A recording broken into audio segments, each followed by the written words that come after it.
Shri Sachidananda Sadhguru Sainath Maharaj key జై. శ్రీ సమర్థ రామదాస విజయం సజ్జనగడ అధ్యాయం 45. శ్రీరామ జయ రామ జయ జయ రామ. శ్రీ సమర్థుల మహదాకాంక్ష. శ్రీ నిత్యానంద యోగి శ్రీ సమర్థ రామదాస స్వామి వారి కార్యనిర్వహణను, శిష్యోద్ధరణ, సమాజ సంస్కరణ, శిష్య పోషణ, దీక్షా పాలనను తలంచి పులకించుచున్న సమయం. శిష్యుడైన విద్యాసాగరుడును శ్రీ రామదాస స్వామి వారి చాతుర్యమును, వారి అనూహ్యమైన బోధనలను మననం చేసుకుంటూ వచ్చి గురుదేవులకు నమస్కరించాడు. శ్రీ నిత్యానంద యోగి ఆశీర్వాదపూర్వకంగా హస్తముద్ర ధరించి చిరునవ్వులు చిందిస్తూ వస్సా, శ్రీ సమర్థుల లీలలను స్మరించుచుండగా వచ్చినావు. ఈనాడు వారి యొక్క మహదాశయములను దర్శించి ఉప్పొంగుచున్నానని పలికినారు. విద్యాసాగరుడు చేతులు జోడించుకుని, గురుదేవ, వారి జీవిత విధానమే మనకు ఆచరణ సిద్ధాంతముల సంపుటిగా ఆచరించి తరించవలసిందిగా అనుభవం అగుచున్నది. వారి ఆశయములు నిజముగా ముందు తరాల వారికి ఉద్ధారకములై ఉండవలే. వాటిని సంపూర్ణంగా వివరించుచుండని ప్రార్థించాడు. శ్రీ నిత్యానందుల వారిట్లు పలికిరి, వారి ఆశయాలే బోధలు నాయన, అవియే దాసబోధ అని ప్రసిద్ధి చెందినవి. సకల శాస్త్ర పురాణ ఇతిహాసములందున్న ధర్మములన్నింటినీ ఆచరణ యోగ్యముగా మలచి ఆయన ఇందులో పొందపరిచినారు. ఒక్క దాసబోధను చక్కగా అర్థం చేసుకుంటే మనిషి ఇతర కష్టతరమైన సాధనలేమీ చేయనక్కర్లేకుండా జ్ఞాని కాగలడు. ఇది శ్రీ సమర్థుల వారి మహత్తరమైన ఆశయం. శ్రీ సమర్థుల వారి ఉద్దేశంలో ఉత్తమ గ్రంథమనగా పరమార్థ మార్గంలోకి మనుష్యులను మళ్లించునదియు, తాపత్రయాలను దూరం చేయునదియు, అవగుణములను దూరీకరించునదియు, భగవానుని ఎడల విశ్వాసమును పెంపొందించినదియు, ఉన్న స్థితి నుంచి ఉన్నత స్థితిని ప్రసాదించినదియు ఉండవలేను. అందుచేత దాసబోధ అను గ్రంథము ఈ లక్షణములను కలిగి ఉన్నది. ఇది సమాజమంతటినీ సన్యాసులుగా మారమని చెప్పదు. 4 ఆశ్రముల వారకును అనగా బ్రహ్మచర్య, గృహస్థ, వానప్రస్థ, సన్యాస ధర్మములను చక్కగా వివరించి అందరూ చేయు పనులను నిష్కామముతో ధర్మ మార్గములో ఆచరిస్తూ భగవంతుని నిరంతరం మనసులో ధ్యానించుచుండవలేను. భూమిపై నరజన్మ లభించినందులకు సార్థకతను సాధించవలేను. ఆకలి, నిద్ర, భయములు అనుభవిస్తూ వంశాభివృద్ధికై పిల్లలను కంటూ జీవితాన్ని చీకట్లోనే ముగించుకుంటే జంతువులకు మానవులకు తేడా లేదు. కావున మానవుడై పుట్టిన ప్రతి జీవుడును భగవంతుని భజించాలి. పూర్వకర్మలను అనుభవిస్తూ సత్కర్మాచరణతో పునీతులు కావాలి. పరోపకారులుగా జీవించాలి. సర్వుల యందు ప్రేమ కలిగి పరస్పరం సహకారంతో జీవించాలి. స్వార్థ చింతన వలన అధోగతి పాలవుతారు. కాబట్టి స్వార్థం అనే భూతమును దరిచేరకుండా త్యాగగుణాన్ని కలిగి ఉండాలి. కోపం దరిచేరకుండా ప్రేమత్వాన్ని కలిగి ఉండాలి. పుట్టుట గిట్టుట కొరకే అన్నది శుష్క వేదాంతము. పుట్టుక వచ్చింది, మరి పుట్టుక లేకుండా ఉపాయమెరిగి అమృతుడై నిలచుట కొరకేనని శ్రీ సమర్థులు ప్రబోధించినారు. నరదేహమును హేయమైనదను భావమును వదిలి లభించిన నరజన్మను దివ్య భావముల సంపుటిగా మార్చుకున్నచో సర్వులు దివ్యత్వాన్ని అనుభవించగలరు. భగవంతుడు ప్రత్యేకంగా కొందరి సొత్తు కాదు. ఎవరు స్మరిస్తే వారి సొత్తు అని చెప్పారు.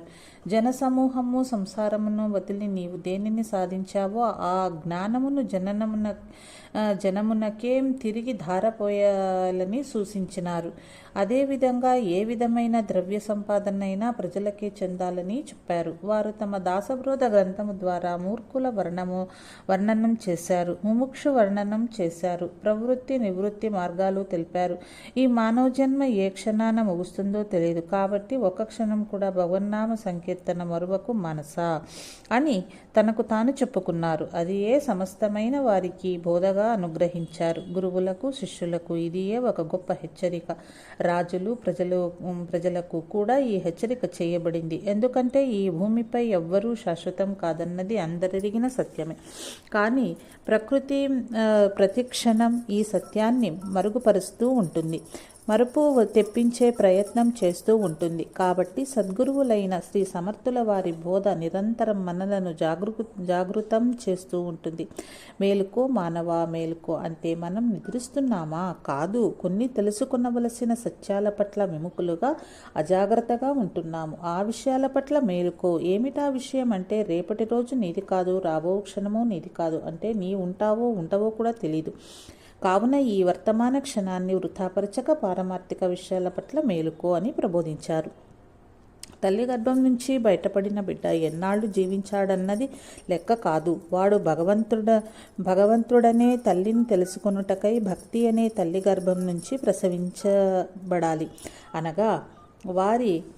అనగా భక్తి జ్ఞాన వైరాగ్య వృత్తులతో సాంగత్యం కలిగినప్పుడు పరమాత్మను దర్శించగలడని శ్రీ సమర్థులు తెలిపినారు. శ్రీ సమర్థ రామదాస స్వామి వారిదంతయు ఆచరణ సిద్ధాంతమే. మనిషికి ప్రయోజనకారి కాని సిద్ధాంతాలు వృథాయని వారు నిరసించారు. ఆ మహాత్ముని బోధ విన్నయే వ్యక్తి అయినా తన భావాలను మార్చుకొని జీవిత పరమార్థాన్ని పొందినారని మనకు తెలుస్తుంది. అనేక మంది పండితులు వారి నుంచి సంస్కరింపబడినట్లు మనం తెలుసుకున్నాం కదా. అమాయకులు, పామరులు, పండితులు, విద్వాంసులను తేడా లేకుండా ఆ మహాత్ముడు అందరి ఎడల దయాపూర్ణ హృదయుడై వారికి జీవిత గమ్యాన్ని చేరుకునే విధానాన్ని తెలిపినారు. ముక్తి మార్గమే కాక వారు రాజనీతి, ధర్మనిరతి, ఆత్మానాత్మ వివేకము, జీవుని ఉత్పత్తి, జనన మరణ వివేకము, నరజన్మ సార్థకత, 64 కళల ఉపాసనము, వేదశాస్త్ర పురాణ ఇతిహాస ప్రయోజనము, భిక్షావృత్తి ధ్యేయము, కవిత్వ కళ, శ్రవణ విధానము, నవవిధ భక్తి లక్షణములు, హరికథ, చాతుర్య లక్షణములు మొదలగు అవశ్యములగు విషయములను విపులంగా చెప్పారు. సాధకులు ఇదే సమాజంలో మెలుగుచున్నను పట్టించుకోకుండా విడిచిపెట్టవలసిన విషయాలను కూడా చక్కగా వివరించారు. వ్యక్తి వికాసానికి ఎలా మెలగాలో చెప్పారు. ఎలా ఉండకూడదో ఖండితంగా చెప్పారు. అధర్మాన్ని ఖండించుట అనగా శ్రీ సమర్థుల దృష్టిలో అది తేలికైన పనిగా నిరూపించబడింది. ఆ వ్యక్తిలో నుంచి దుష్టగుణాలను తప్పించితే అధర్మాచరణకు తావుండదు. అది ఆయన నిర్వహించిన ధర్మ సంరక్షణ. భిక్షకుడు కానీ రాజు కానీ సరైన సమయం వచ్చినప్పుడు భగవంతుని శరణు పొందక తప్పదని తెలియచెప్పారు. ఎటువంటి వారైనా తోటి వారికి హితం కోరాలని అటువంటి వారే భగవంతునికి ఇష్టులని బోధించారు. ఏతావాత ఆ మహాత్ముని ప్రతిబోధ కూడా ఏ మానవుడు ఆచరణలో పెట్టితే ఆ మానవుడు మహనీయుడవుతాడన్నది సత్యం అని శ్రీ నిత్యానంద యోగి సుదీర్ఘంగా ప్రబోధించారు. శ్రీ సమర్థుల గురించి అలా నిత్యానందుల వారు వర్ణించి చెప్పుచున్నంతసేపు వారు దర్శిస్తున్న శ్రీ సమర్థుల స్వరూపంని ఊహించుకుంటూ తన్మయుడై విన్నాడు విద్యాసాగరుడు. అలాగే నిశ్చేష్టుడై కొంత తడవ ఉండి తర్వాత గురుదేవ వారి జీవితమంతయు సంపాదించిన జ్ఞానముని ఈ విధంగా మనకు ధారపోసి వారు ధన్యులైనారు అని తమరు చెప్పుచుంటే ఆ మహాత్ముని సన్నిధిని నేను ఊహించుకున్నాను. అంతలో తమరు చెప్పే బోధంతా వారే ఎదురుగా ఉండి చెప్పుచున్నట్లు నాకు అనుభవమై తన్మయుడనైనానని చెప్పి తర్వాత వారి శిష్యపాలన గురించి తెలపమని కోరాడు. శ్రీ నిత్యానందులు ఈ క్రింది విధంగా చెప్పసాగినారు. విద్యాసాగర, శిష్యులు గురువును వరించుట, గురువు అంగీకరించుట ఎన్న ప్రక్రియ కూడా సామాన్య విషయం కాదు. ఎన్నో జన్మల పుణ్యం జమ అయితే కానీ అటువంటి పరమగురువు లభించడు. ఒకసారి పరమగురువును చేరి వారి పాదాల యందు మనసును లగ్నం చేయగలిగిన శిష్యునికి ఈ జన్మలోనే ముక్తి లభించకున్నా ఎన్ని జన్మలైనా సద్గురువు విడవడు. వారిని ఉద్ధరించే ప్రయత్నం చేస్తూనే ఉంటాడు. ఇది భగవానుని 6 కళ్యాణ గుణాల వైభవం. వాటినే షడైశ్వర్యములని పేర్కొంటారు. 1 సమగ్ర ఐశ్వర్యం, ఈశ్వరతత్వం, నియంత్రితత్వం. 2 సమగ్ర వైరాగ్యం, 3 సమగ్ర విషయం, 4 సమగ్ర ధర్మం, 5 సమగ్ర సంపద, 6 సమగ్ర జ్ఞానం. ఈ 6 లక్షణాలు కళ్యాణ గుణాలు అంటారు. ఇవి భగవానుని లక్షణాలు. ఈ లక్షణములనే భగములు అంటారు. ఇవి కలవాడు భగవంతుడు. మానవుడైనా ప్రయత్నం చేత ఈ లక్షణాలను పొందితే భగవంతుడని అంటారు. అన్ని జీవులను చక్కని మార్గంలో సాగుచు క్రమంగా తన వైపుకు ఆకర్షించుకుంటే పరమాత్మ యొక్క ఆశయం. అందులోనూ మానవ జీవిపైన మరింత ప్రేమను కురిపిస్తాడు భగవంతుడు. ఎందుకంటే తన చేత సృష్టించబడిన మానవుని తన బిడ్డగా భావించి అతని ఎదుగుదలను తండ్రి వలె కాంక్షిస్తాడు. తండ్రి యొక్క ఆశయాన్ని పుత్రుడు అవగాహన చేసుకుని నెరవేర్చడానికి పూనుకున్నప్పుడు తండ్రి ఎంతో సంతోషించుట నిత్యం మనం కళ్ళెదుట చూస్తూ ఉంటాం. అదేవిధంగా భగవానుని అంటే మన తండ్రి యొక్క ఆశయమును తెలుసుకుని ఆచరించేందుకు లేక సాధించేందుకు ప్రయత్నించే భక్తుని పట్లను శిష్యుని పట్లను భగవానుడు ఎంతో దయను కురిపిస్తాడు. పొరపాటున ప్రక్కదారి పట్టితే శిక్షించి బుద్ధిని సరిచేసి మరలా సరియైన దారిలోనికి తెస్తాడు. ఇదే గురు శిష్య సాంప్రదాయంలోనూ నడుస్తూ ఉండే సిద్ధాంతం. వడ్గాం. ఒకసారి శ్రీ సమర్థులు వడ్గాంకు వచ్చి జయరాం స్వామిని కలుసుకున్నారు. జయరాం స్వామి, గురుదేవా, కొన్ని దినముల తర్వాత తమరు ఇచ్చటనే ఉండమని ప్రార్థించాడు. శ్రీ సమర్థులు నిత్యం ఆ గ్రామ ప్రజలకు సత్సంగం నిర్వహించేవారు. ఆ ప్రవచనం ఒకనాడు ఇలా చెప్పారు: ఆనందం ఎక్కడ ఉంది శ్రోతలారా? ఆనందమునకు ఉనికి ఎక్కడ ఉందో తెలియము. అప్పుడే జన్మించిన శిశువుకు తల్లి ఒడిలోనే ఆనందం ఉండును. కొంచెం రోజులు గడిచిన వెనుక ఆట వస్తువుల్లో బాలునికి ఆనందం. తదుపరి పాఠశాలకు పోయినను తోటి బాలులతో ఆటలాటయే ఆనందం. ఒక్కొక్కప్పుడు ఆ ఆటలో దెబ్బ తగిలినను తల్లికి చెప్పరు. అప్పటికదియే ఆనందం. ప్రతి మానవునికి తల్లిదండ్రుల సహకారం ఎంతో అవసరమే. పెద్దవాడే విద్యావంతుడో పనిమంతుడో అయిన కుమారుని చూచి తల్లిదండ్రుల ఆనందం. తదుపరి కుమారునికి పెళ్లి ముచ్చట, వారికి ఆనందం. పెళ్లి చేసుకున్న కొడుకుకు భార్యతోటిదే ఆనందం. ఆ పైన తల్లిదండ్రులు జ్ఞప్తి ఉండరు. కొంతకాలమే ఈ ఆనందమును తదుపరి బిడ్డలను కనుట, పెంచుట, మరలా వారికి ఏ విధముగా పెళ్లి పేరెంటాలు చేసి వంశాభివృద్ధిని చేసినామని ఆనందిస్తారు. ఈ ఆనందము కూడా నిత్యం కాదు. ఈ కార్యక్రమములు ఈ విధంగా నిర్వహించవచ్చునే ఏ వ్యక్తి ఈ వల ఎంతయు క్షణికానందమేనని గుర్తించి ఈ వలను ఛేదించుకుని నిజానందమును అన్వేషించ ప్రారంభించునో వాడే వివేకవంతుడని అనిపించుకుంటాడు. వివేకం ద్వారా నిత్యము అనిత్యము గుర్తించగలడు. అనిత్య వస్తువుతో సహవాసం అంటే సంగం చేస్తే తాను అనిత్యుడే అవుతాడు. నిత్యమైన, సత్యమైన, శాశ్వతమైన తత్వం ఒకటి ఉన్నదని గురుబోధ ద్వారా గ్రహించి సాధించి తాను శాశ్వత తత్వాన్ని, అమృతతత్వాన్ని పొందగలడు. మానవుడుగా పుట్టిన లక్ష్యం ఇదే. మృత్యువు నుంచి తప్పించుకుని అమృతుడగుటయే కర్తవ్యం. ఎన్ని విధముల సాధనలైనా నిత్యానందమును బ్రహ్మానందమును పొందు వరకు వదలక చేయవలేను. బ్రహ్మానంద స్థితి కలిగిన పిదప శరీరం పడిపో వరకు ఆ స్థితిని వదలక నిలిపి ఉంచగలిగిన వాడే ధన్యుడు అని బోధించారు. జయరాం స్వామి చనిపోయిన వారిని బ్రతికించుట. ఆ మరునాడు శ్రీ సమర్థులతో పాటుగా జయరాం స్వామి స్నానానికి పోచున్నారు. వారు నడుచుచున్న వీధిలో ఒకరింటి నుంచి హృదయ విదారకంగా రోదనలు వినిపిస్తున్నాయి. జయరాం స్వామి గారికి ఆ గృహస్థులు పరిచయస్తులే. అందుచేత అక్కడ ఆగి ఏం జరిగింది, ఎందుకు ఏడుస్తున్నారని ప్రశ్నించాడు. ఆ ఇంటి వారు వచ్చి, స్వామి, చేతికంది వచ్చిన పుత్రుడు హఠాత్తుగా మరణించాడు, ఇక నాకు దుఃఖమే కదా మిగిలింది అని పెద్ద పట్టున ఏడవసాగాడు. ఆ ప్రక్కన ఉన్న సమర్థులను సంప్రదించకుండానే జయరాం స్వామి, ఆ వ్యక్తి చనిపోలేదు, మీరెందుకు ఏడుస్తారు అంటూ తన చేతితో శవంపై ఇలా తిప్పాడు. వెంటనే ఆ శవంలో చలనం కలిగి అతను లేచి కూర్చున్నాడు. అందరూ సంతోషంతో మహాత్ములు ఇద్దరికీ నమస్కారం చేశారు. తర్వాత శ్రీ స్వామి సమర్థులు జయరాం స్వామితో ఏమీ మాట్లాడలేదు. ఆ రోజు సత్సంగం నందు శ్రీ స్వామి సమర్థులు ఈ క్రింది విధంగా మృత్యువును గురించి బోధ చేశారు. మృత్యు నిరూపణము.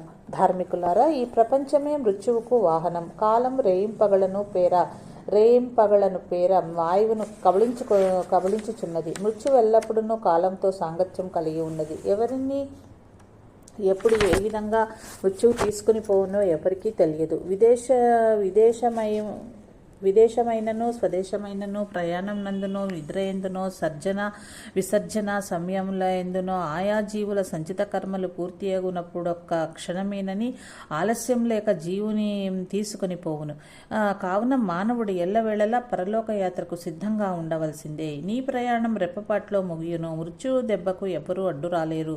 బలవంతులు, బలహీనులు, బీదలు, ధనికులు, రాజులు, మహారాజులు, సైనికులు, యోధులు, శూరులు, వీరులు, అధినేతలు అందరూ మృత్యువునకు వశులైపోవలసిందే. సర్వ విద్యలలో, కళలలో ఆరితేరిన విద్వాంసులు, కళాకోవిదులు, ప్రతాపశూరులు, చక్రవర్తులు ఎవ్వరినీ మృత్యు లక్ష్యం చేయదు. అశ్వపతి, నరపతి, గజపతి, ఛత్రపతి బిరుదులు ఎన్ని ఉన్నా దానికి లెక్కలేదు. దాని పని దానిదే. వేదాంగ పండితులను, పుణ్యపురుషులను, కీర్తనాకారులను, బాలురు, యవ్వనవంతులు, వృద్ధులు నన్న భేదమూ లేదు. మృత్యువాత పడకుండా ఉండవలెనని మృత్యువును జయించాలనుకున్న వారెందరో మృత్యువాతనే పడినారు. ప్రాణకోటి చతుర్విధము. 1 జరాయుజములు, 2 ఉద్భిజములు, 3 అండజనములు, 4 శ్వేతజములు. వీటన్నింటికీ మృత్యువే విశ్రాంతి స్థానము. ఈ లోకమే మృత్యువు లోకమని చెప్పబడింది. ఇది సత్యము. కానీ ఈ విషయం వివేకం ద్వారా తెలిసి సామాన్య మానవుని వలె మృత్యువాతన పడక వెలుగుండగా ఇల్లు చక్కబెట్టుకోమన్నట్లు తాను సంపాదించిన ధనమును వెచ్చించి పరోపకారమునర్చి సత్కీర్తిని సంపాదించవలేను. సాధన చేసి జ్ఞాన సముపార్జన ద్వారా జీవితమును సఫలీకృతం కావించుకునవలేను. ఈ శరీరం నశించును, కీర్తి శరీరము చిరంజీవిగా ఉండునని ఆత్మతత్వం ఎరిగిన జ్ఞానులు, పూర్ణ పురుషులైన యోగులు వారు చేయవలసిన కార్యాలు చేసి మృత్యువునకు సమర్పణాభావంతో సిద్ధముగా ఉందురు అని బోధించారు. జయరాం స్వామికి పరీక్ష. తర్వాతి దినమున గురు శిష్యులు ఇరువురు స్నానానికి పోచున్నారు. నదికి పోవలెనని బయలుదేరినారు. మార్గమధ్యంలో ఒక బావి కనిపించింది. అక్కడకు రాగానే శ్రీ సమర్థులు, జయరాం, ఈ రోజు నది వరకు పోవద్దులే, ఈ బావిలో దిగి స్నానం చేద్దామా అన్నారు. బావిలో ఎంతో తెలియదు, బావికి మెట్లు లేవు. జయరాం స్వామి దిగటానికి మెట్లు లేవు, పైగా నాకు ఈత రాదు, దూకితే ఎలాగా అన్నాడు. నేనున్నానుగా, పర్వాలేదు, దూకమన్నారు సమర్థులు. సరే, మీ ఆజ్ఞ అంటూ జయరాం స్వామి బావిలోకి దూకేశాడు. అంతే, శ్రీ సమర్థులు తిన్నగా చాపల మఠానికి చేరుకున్నారు. వడ్గాం మఠంలో శిష్యులు భక్తులందరూ ఈ స్వాములిద్దరూ నదికి స్నానానికి పోయి రాలేదేమి అని వంటలన్నీ చేసి ఎదురుచూస్తూ ఉన్నారు. కొందరు నదీ తీరానికి పోయి చూచారు. అక్కడ ఎవ్వరూ వారి గురించి కూడా ఏం చెప్పలేదు.